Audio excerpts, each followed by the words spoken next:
Although you become an integral part, no doubt, of any team that you're part of. You can see from the successes, the milestones achieved with the Fijian Drua. Let's go back to the game, and I'll talk about the Blues game, the champion side, of course, current champions of Super Rugby Pacific, and you taking them head on. And I think a lot of people saw the Drua lineup and said it's quite a fairly young side taking on this experienced Blues side. Your assessment on how the players prepped for it and afterwards how it has maybe boosted them that yes, we can do this?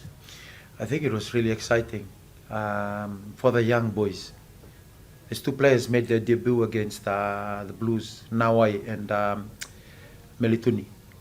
For the younger players, when they were named, they see the Auckland Blues, and everyone just looks up to those players as the benchmark.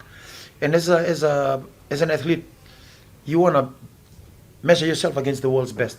They had that opportunity in 80 minutes last Saturday. It was a wonderful opportunity. We didn't know what the outcome was going to be. No one knew. But at the end of the 80 minutes, they came off the field and they said, it's only our first game against a New Zealand franchise team, but it's given us, reassurance that the hard work that we are putting in, we are on the right track. We're not the finished article yet, but it gave them, really reinforced to them the systems we're trying to put in place and processes. They prepped really well last week. We try and prep the game really well in the week leading to the game.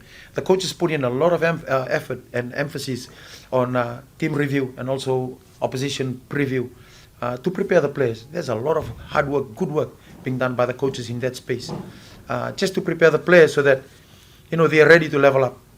Now that game is done and dusted. There's a lot of learnings taken out, but now they look into the next one with great excitement and anticipation.